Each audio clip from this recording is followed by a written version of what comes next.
নমস্কার বন্ধুরা, অপর্ণা রান্নাঘরের আরও একটি পর্বে আপনাদের সবাইকে স্বাগত। কেমন আছেন বন্ধুরা? আশা করি ভালো আছেন। আজ চলে এসেছি পাঞ্জাবি আম দইয়ের লস্যির রেসিপি নিয়ে। ঝটপট বাড়িতে আমি কিভাবে পাঞ্জাবি আম দই লস্যি বানালাম সেই রেসিপিটাই আজ আপনাদের সঙ্গে শেয়ার করব। চলুন দেখে নিই। তার জন্য আমি নিয়ে নিয়েছি 200 গ্রাম টক দই। একটা বড় মিক্সিং জারে টক দইটাকে দিয়ে দিচ্ছি। বন্ধুরা যারা প্রথম থেকে আমার সঙ্গে আছেন তাদেরকে অনেক ধন্যবাদ, আর যেসব বন্ধুরা প্রথম আমার চ্যানেলে ভিজিট করছেন তাদেরকে আমার চ্যানেলে স্বাগত জানাই। দইটা মিক্সিং জারে দিয়ে দেওয়ার পর আমি দিয়ে দেব 1/4 কাপ গুঁড়ো চিনি। চিনিটা কিন্তু আপনারা আপনাদের পছন্দ মতো ব্যবহার করবেন। আমি এখানে 1/2 কাপ গুঁড়ো চিনি বানিয়ে রেখেছিলাম, সেখানের থেকে আমি 1/4 কাপ গুঁড়ো চিনি ব্যবহার করলাম। আপনারা ইচ্ছা করলে কিন্তু নর্মাল চিনিও ব্যবহার করতে পারেন। দিয়ে দিলাম 1/4 টেবিল স্পুন বিট নুন, আর দিয়ে দেব 1 টেবিল স্পুন জিরে ভাজা গুঁড়ো।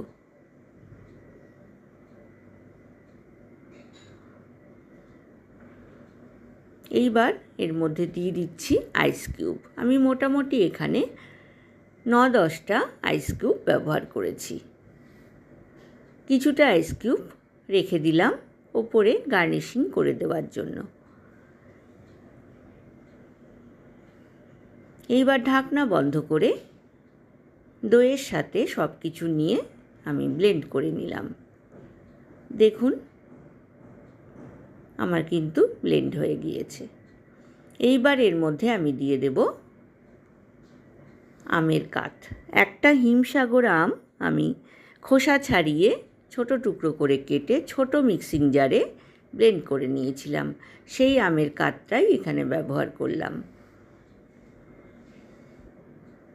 আবারও আমি ঢাকনা বন্ধ করে ব্লেন্ড করে নিলাম। দেখুন কালারটা কিন্তু একটু চেঞ্জ হয়েছে। এইবার আমি লাস্টে দিয়ে দিচ্ছি গুঁড়ো দুধ। 3 টেবিল স্পুন গুঁড়ো দুধ আমি এখানে ব্যবহার করলাম। আপনারা ইচ্ছা করলে কিন্তু এখানে খোয়া ক্ষীরের ব্যবহার করতে পারেন। খুব ভালো করে স্পুন দিয়ে দইয়ের ঘোলের সাথে মিক্স করে নিলাম। আবারও ঢাকনা বন্ধ করে আমি ব্লেন্ড করে নেব। বন্ধুরা রেসিপিটা ভালো লাগলে লাইক, কমেন্ট, শেয়ার করতে কিন্তু ভুলবেন না।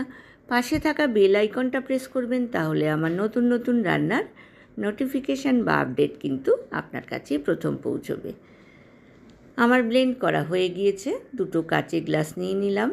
কাচের গ্লাসের মধ্যে আমি আম দই লস্যি ঢেলে দিলাম। এইবার এর ওপরে আমি দিয়ে দেব আইস কিউব। এই আইস কিউবটাকে আমি একটুখানি গুঁড়ো করে নিয়েছি। ঠান্ডা ঠান্ডা কুল আম দই লস্যি আশা করি আপনাদের ভালো লেগেছে। এই গরমে আপনারাও বানিয়ে নিন। আমাকে কমেন্ট সেকশানে কমেন্টস করে জানাবেন আপনাদের কেমন লাগলো। আর বেশ খানিকটা পিস্তা আর অ্যালমন্ডসকে আমি গ্রেট করে ওপরে গার্নিশিং করে দিলাম। দিয়ে দিলাম 2টো গ্লাসে 2টো স্ট্র। তৈরি হয়ে গেল ঠান্ডা ঠান্ডা কুল আম দই লস্যি। আমি পরিবেশন করে দিয়েছি বন্ধুরা। দেখতেও কিন্তু ভীষণ সুন্দর লাগছে। আজ এ পর্যন্তই বন্ধুরা, দেখা হবে আবার নতুন রেসিপি নিয়ে। ভালো থাকবেন, সুস্থ থাকবেন। ধন্যবাদ।